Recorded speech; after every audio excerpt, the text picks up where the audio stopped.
Hi, my name is Scott. I'm the Director of Long-Term Missions with Adventures in Missions. The story you'll watch is about a friend of mine, a man named Thokozani and the pursuit of God on his life and the dreams that he put in his heart. It starts with Thokozani as a child at a CarePoint and the way he experienced God's pursuit through love, the way that he strayed from those dreams that God put on his life, and then the way that God continued to pursue him and bring him back through dreams to the place where he desired Thokozani to be. Thokozani's life is very much like so many of the Swazi children we know, the raw realities they face, the dreams that God pursues them with, and the pathway that they're on to become the people that God created them to be. We hope you enjoy this documentary, The Cage of Dreams.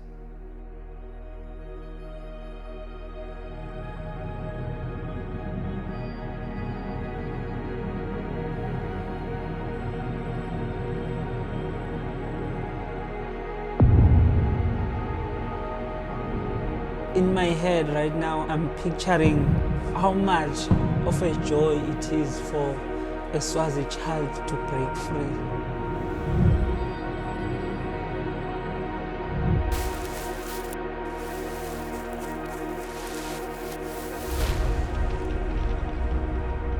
A Swazi child with those dirty clothes and the dirty body and the ragged shoes, a stick in his hand, but he is such a conqueror. African children, they are one kind of people that can really express happiness.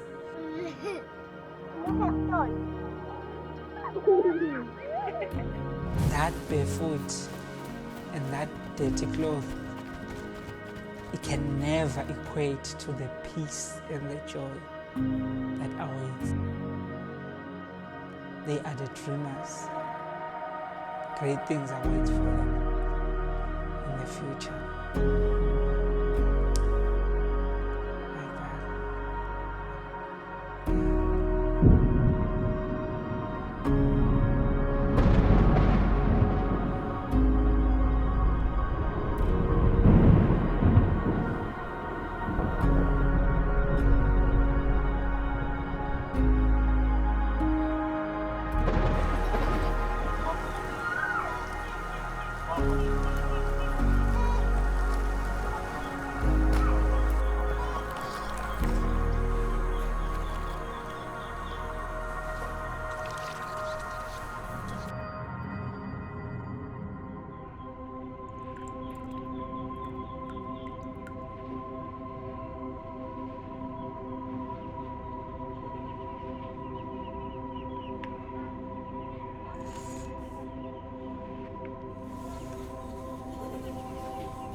So I grew up as the eldest of 7 kids. This really laid so much responsibility on me while I was still very young.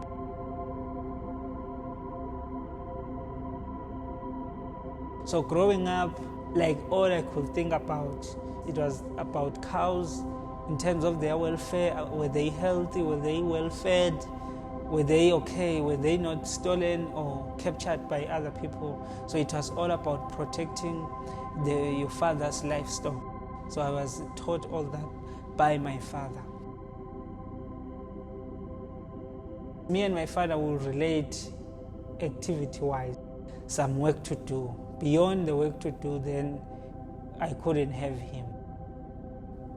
I was like, why am I so empty? Because I never knew love. I never knew how to be loved, I really couldn't understand, and this really confused me when I became a Christian, because learning about God to be the Father, I felt like there was that kind of confusion, because me and my father were not really fully close in such a way that we will relate emotionally and beyond. I realized now that there was a need for me to relate with him emotionally.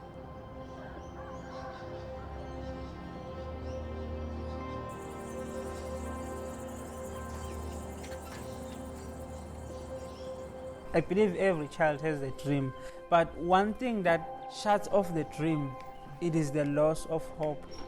In front of you, there's already problems, absent father, sad background, you can barely have something to eat.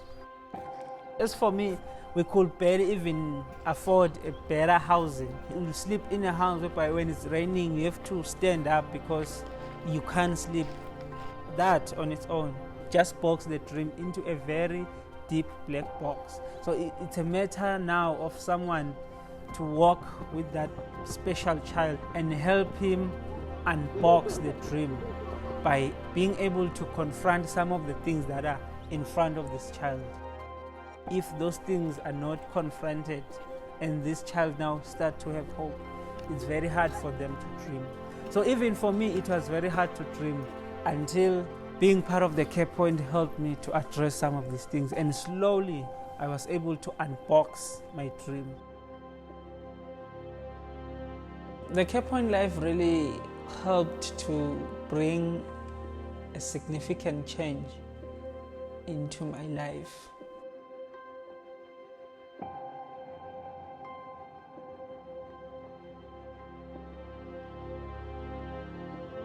Being at the CarePoint, that's when I was introduced to being a child again. Before the CarePoint, it was all about responsibilities, chores, and work. But now, with the CarePoint, it actually enabled me to be a child. And that actually helped to widen that dreaming platform, because I was able to express my thoughts as a child. I was able to think as a child.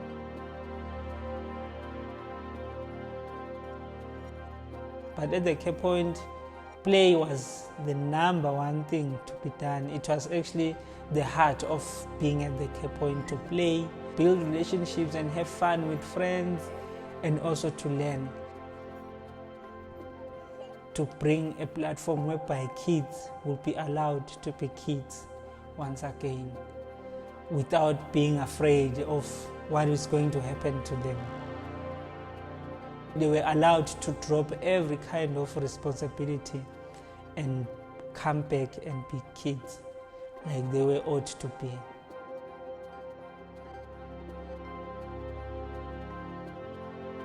So when I graduated high school, I stopped going to the CarePoint because I felt like I was outgrowing the CarePoint. I was phasing out. So the moment I graduated, I was so excited because it meant so much for me. But then I was struck by the reality of things, that now that I've finished high school, I was left with the biggest questions ever that I had to answer by actions to say, what's next? It's like all the dreams that I had were like crashing to the ground because I had no platform, I had no opportunity to continue to pursue those dreams. My situation at home is too complicated for me to think about college or university. So I really have to just find an immediate job just for survival.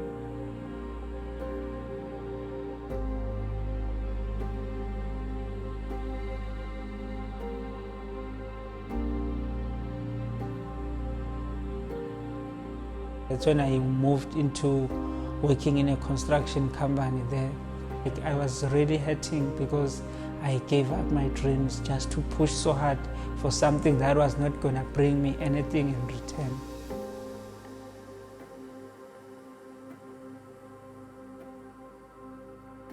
My life away from the CarePoint, I will really similarize it with a fish when it is taken out of the water. I could feel that I'm really struggling. I felt like I'm plucked out of a specific source that was giving me life.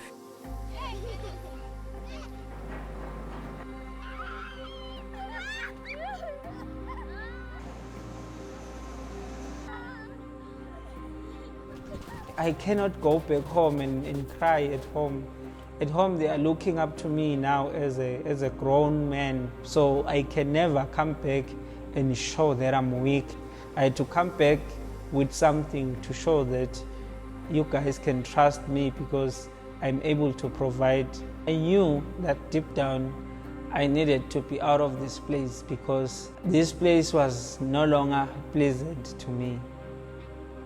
Eventually, I couldn't take it anymore. When I quit my job, I was hungry for a new opportunity that was gonna, ignite me because I really needed a rejuvenation after I've been destroyed by the construction work.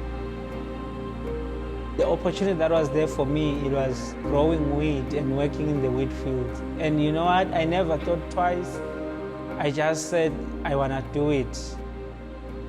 So I decided to leave and I went to work in the wheat field.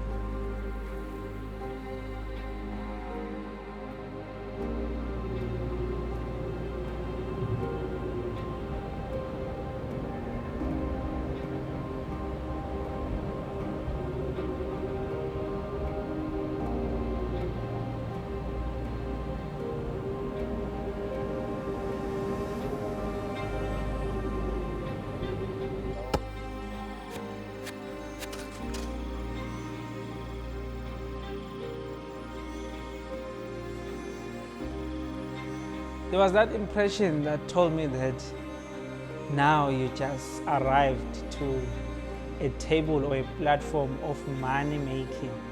So I believe that I'm gonna be having money, and all the dreams that I had, they couldn't measure the money that I'm going to make here.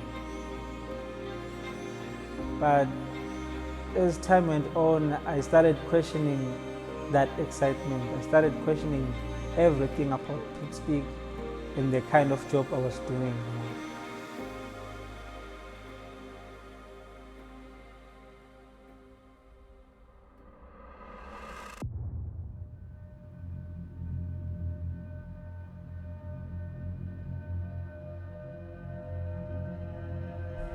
In my first dream, I remember police coming in and it was pure chaos.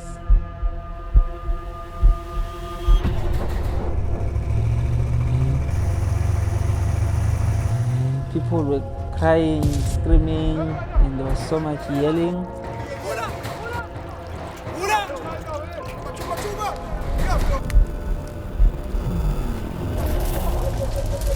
People were running away.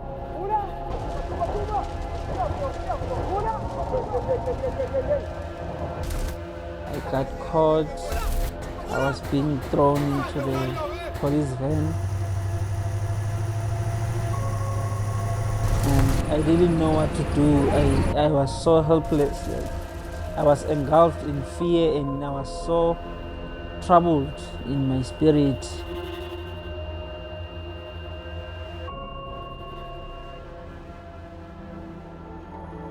And when I woke up from that dream, I was very, very troubled.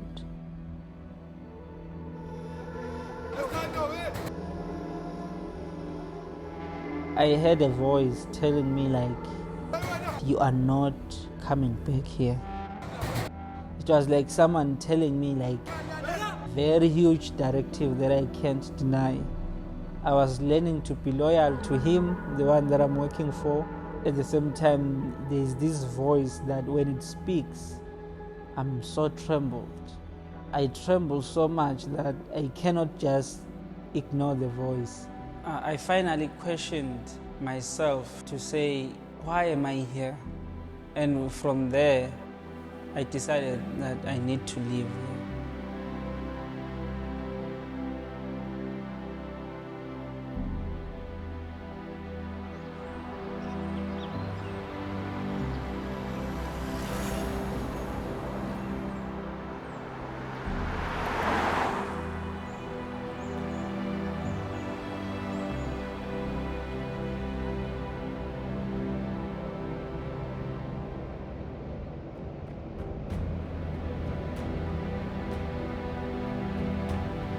Being known as someone that had graduated high school, has gone to work, and now I'm coming back and I'm going to the CarePoint. I was a big embarrassment and I was a laughing stock to the community. for me, I found it to be very successful to come back to that humbling platform and submit at the CarePoint, because that's where God really met me and spoke to me again. And mostly, He also redefined the meaning of success.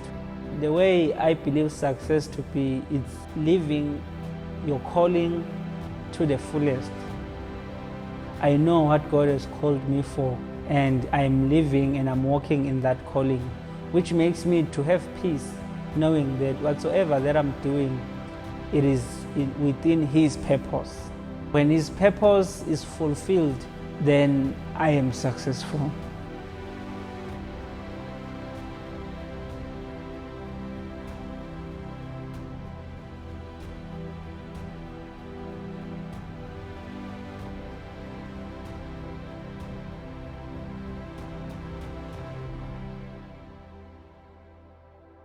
I know you might be thinking that my story can't end here, but I must tell you that this is just the beginning.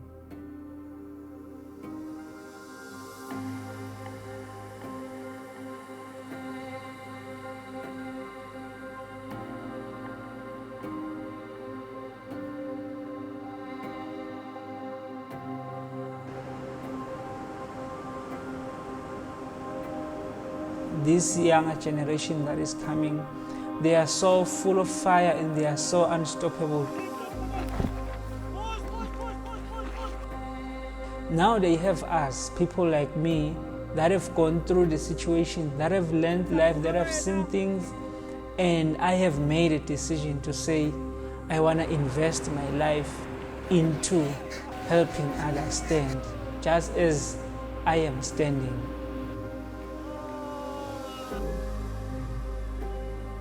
I want to believe that the younger ones that are coming, they are also full of dreams, just like me. But they also need someone that can walk with them and cross over to the other side with them. So I want to believe that this story has got the power to change lives. It has got the power to impact nations, the entire world, wherever you are. Given the opportunity, you can also help someone to shine out there by giving love and support. Giving the platform for someone else to be able to touch their dreams that they've always been dreaming.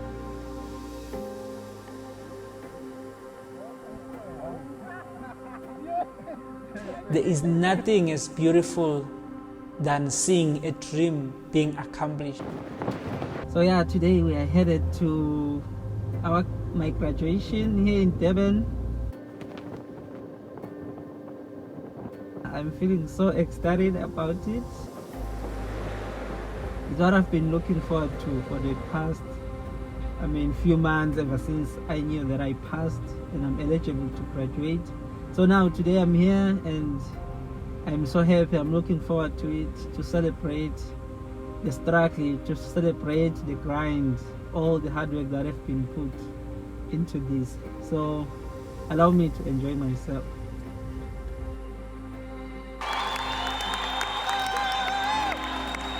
Thank you so much.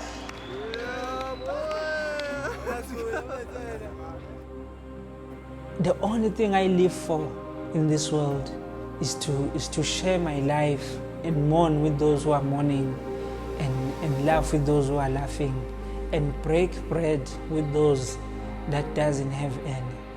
I want to be a brother to the brotherless, and I want to be a shoulder to cry on for other children that doesn't have anyone to love on them. So that's what I live for. And you take that away from me, then I'm no more.